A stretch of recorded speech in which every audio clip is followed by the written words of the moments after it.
कि बार बार यहीं पर बैठे कुछ लोग सनातन का, हिंदू का अपमान अपनी पहचान बना चुके हैं। जहाँ भारत के स्वाभिमान, भारत के संस्कृति और सभ्यता की बात आती है, वहाँ हम सबको एक होकर के उस चीज को मजबूत करने की कोशिश करनी चाहिए।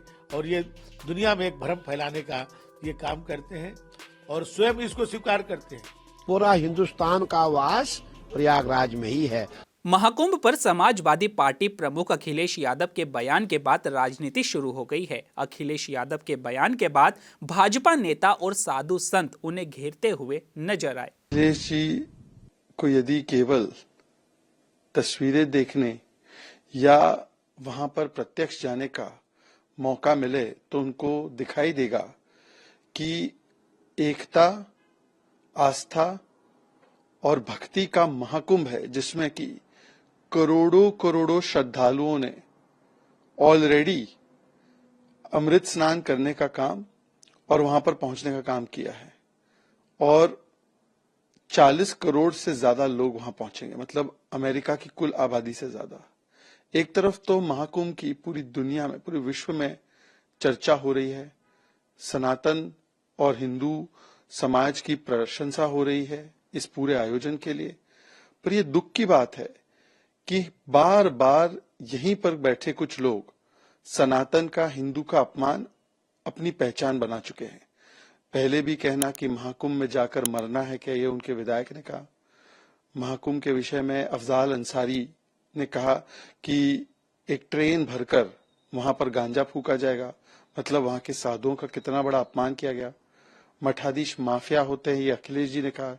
शिवलिंग के विषय में जो उन्होंने कहा कि जाकर मुख्यमंत्री के घर में खोज लो, किस प्रकार से इनके चरित्र में या डीएनए में राम भक्तों को गोलियां चलाकर उसका गर्व मनाना है, किस प्रकार से राम मंदिर को बेकार बोला गया राम गोपाल यादव जी के द्वारा।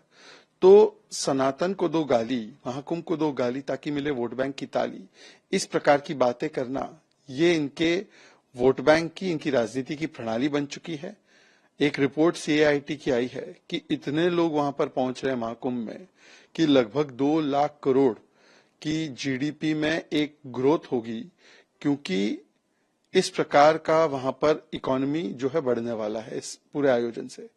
अब इन चीजों को भी नकारना चाहे तो ये तो वही हो गया ना कि सबूत गैंग पहले सेना से सर्जिकल स्ट्राइक के सबूत मांगती थी, अब सनातन से सबूत मांग रही है। जहाँ भारत के स्वाभिमान, भारत के संस्कृति और सभ्यता की बात आती है, वहाँ हम सबको एक होकर के उस चीज को मजबूत करने की कोशिश करनी चाहिए।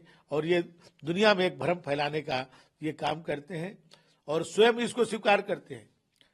अभी जाके गंगा में उन्होंने स्नान किया, अरे भाई हरिद्वार में स्नान किए तो आप प्रयाग में जाकर स्नान करिए। 144 साल के बाद ये तिथि आई है, कभी तो ये कल जब दोबारा होगा हम सब कोई नहीं रहेंगे उसमें से, तो ये हम लोग के लिए अवसर मिला है, उस अवसर का लाभ लें, हम लोग अपने जीवन को धन्य करें, वहां जाकर के स्नान करें, इस पर काम करना चाहिए। में बैठ के बयान देना अलग बात है और यहाँ प्रत्यक्ष रूप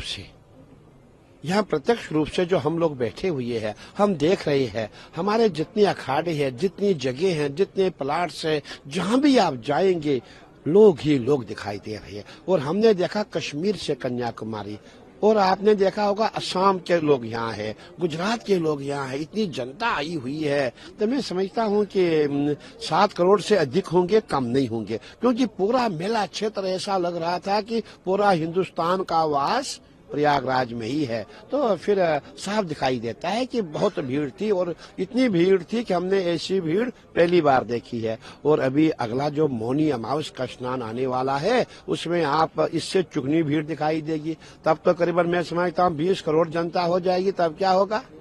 तो कहने का तात्पर्य है कि जो अनुमान सरकार ने लगाया है, संतों ने लगाया है कि 40 से 50 करोड़ जनता यहाँ स्नान करेगी, वो अवश्य करेगी, क्योंकि महाकुंभ है, 144 साल के बाद आया है और हमें आगे चल के अवसर नहीं मिलेगा। मैं यही कहूँगा कि आप भी आइए, स्नान करें, बहुत अच्छा रहेगा। कभी कभी ऐसा होता है जो हमारा दुर्भाग्य है वो भाग्य में बदल जाता है, और ऐसा सुंदर अवसर है, आओ स्नान करें और 2025 महाकुंभ के साक्षी बने।